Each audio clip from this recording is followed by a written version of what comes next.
Mais il faut savoir que chaque année, il y a 20 millions de tonnes de déchets qui échouent dans les océans, dont 600 000 tonnes dans la mer Méditerranée.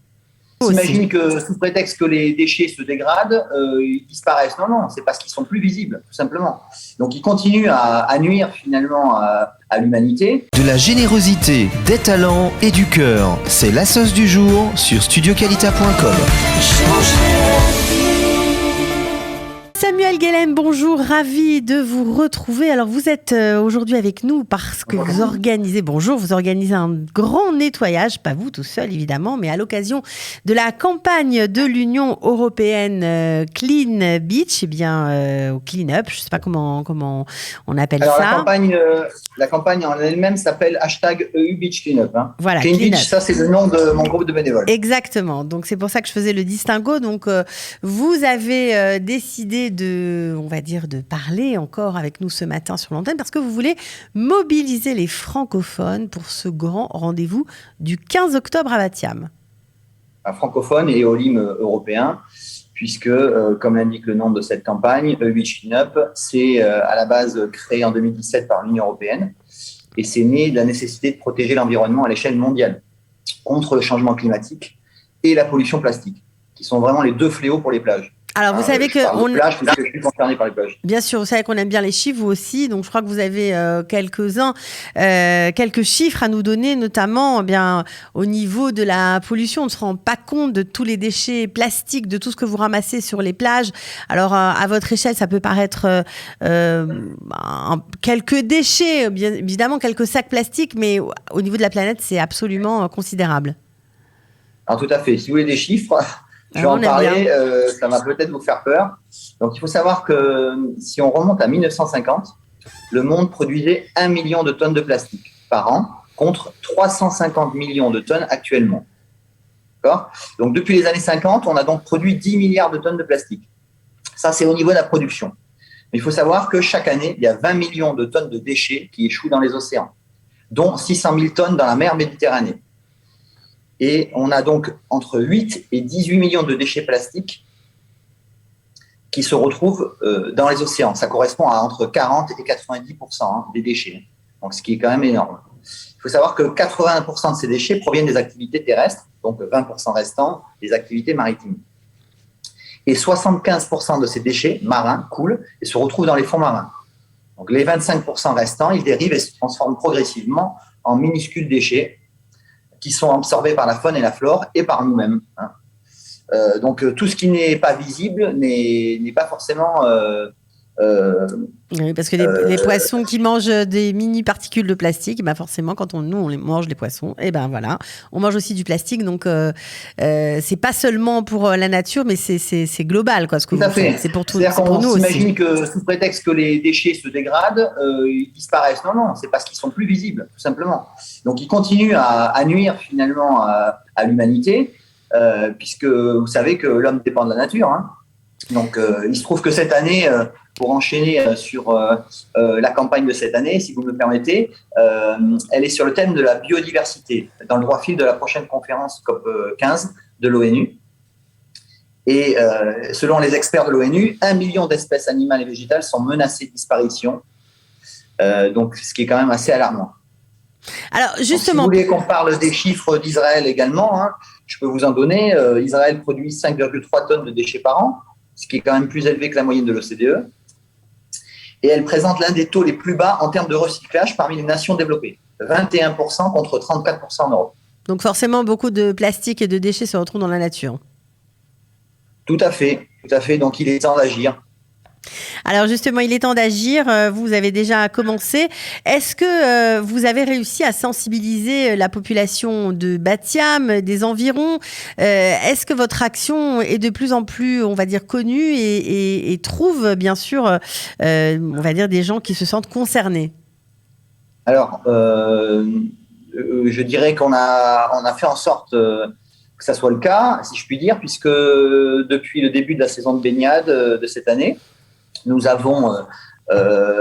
sommes inscrits dans le programme Initiative Océane de Surfrider Fondation Europe, ce qui veut dire que on collecte les déchets et on les trie et on les quantifie, de manière ensuite à saisir les informations sur le site des initiatives Océane, mais aussi une application israélienne qui s'appelle Trashtag. Et on a collaboré avec beaucoup d'écoles de Bat Yam et des villes voisines, des écoles de surf, des scouts.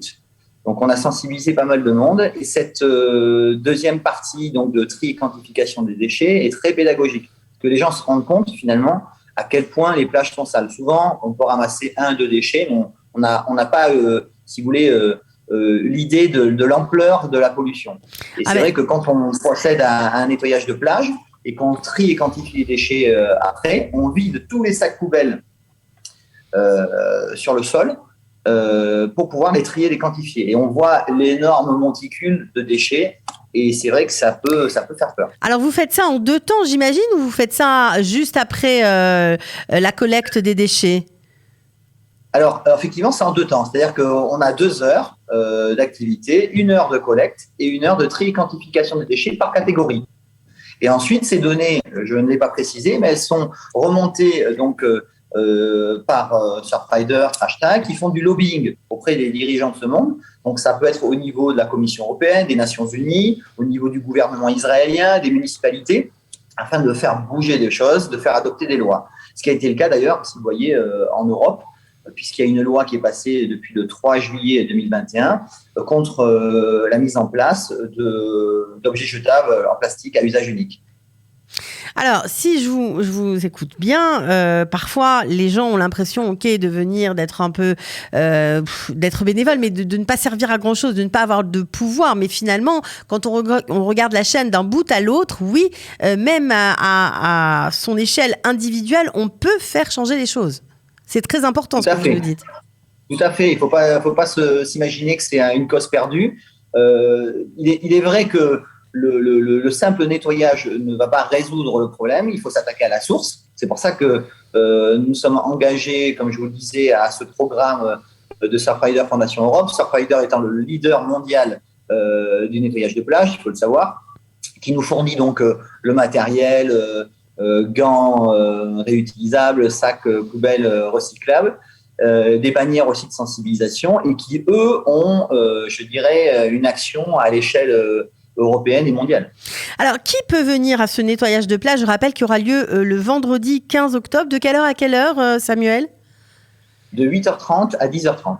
Donc, ça dure 2 heures. Donc, ça se fait, je le précise, ça se fait en partenariat avec le département d'absorption de la municipalité de Bat Yam, avec le Collège français Marc Chagall et l'unité de plongée Zaka de Tel Aviv. Voilà. On va faire un nettoyage sur le sable et dans la mer. C'est ça, donc les plongeurs de Zaka vont faire le nettoyage dans la mer et les bénévoles qui seront là pour collecter récupéreront les déchets, j'imagine, sur le sable pour ensuite les trier. Alors, vous avez l'expérience puisque ce n'est pas votre première opération. Est-ce que les gens viennent en famille? Les gens viennent plutôt des adultes? Est-ce que c'est mélangé? Alors, c'est mélangé. On accepte vraiment tout âge. On peut avoir des personnes retraitées qui viennent avec leurs petits-enfants. Donc, c'est vraiment intergénérationnel. On a des personnes vraiment de Bat Yam, des villes voisines aussi qui viennent, de Rishon, de Holon, de Tel Aviv. Ça transcende les générations. Est-ce que les francophones sont nombreux ou pas assez? Disons que... Dites la vérité, vous avez le droit de dire la vérité. On est relativement nombreux. Je dois vous l'avouer. C'est-à-dire que peut-être par facilité, ça a été un moyen de se rapprocher dans la ville. Après, c'est vrai que l'objectif, c'est quand même de recruter des Israéliens de tous bords, pas simplement des francophones. Bien sûr. Quand vous dites recruter, c'est toujours sensibiliser des bénévoles, évidemment. Oui, quand je dis recruter, c'est mobiliser parce que pour un nettoyage, il faut quand même être un minimum. Combien de personnes? Ça va dépendre de la plage. Quand il s'agit de faire un nettoyage avec tri et quantification, si vous voulez, on n'a qu'1 heure pour faire une collecte de déchets. Donc, il nous faut quand même relativement du monde. Donc, c'est généralement entre 20 et 40 personnes.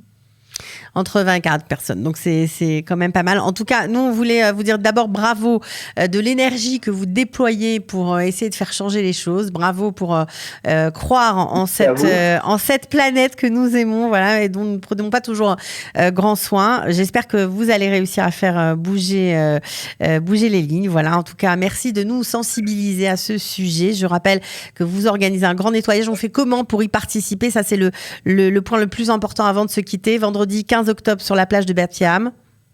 Alors, les réseaux sociaux. Donc, Clean Beach. On a une page, on a un groupe, on a un compte Instagram. Donc, effectivement, Clean Beach en anglais. Hein. OK. Donc, tapez Clean Beach ou volontaire de Clean Beach pour accéder au groupe de volontaires.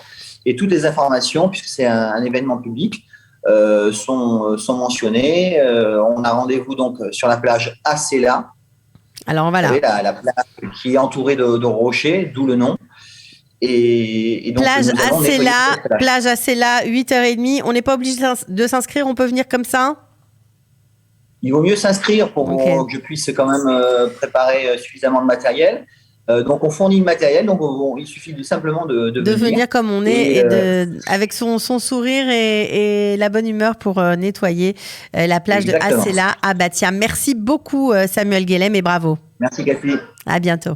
De la générosité, des talents et du cœur, c'est la sauce du jour sur studioqualita.com.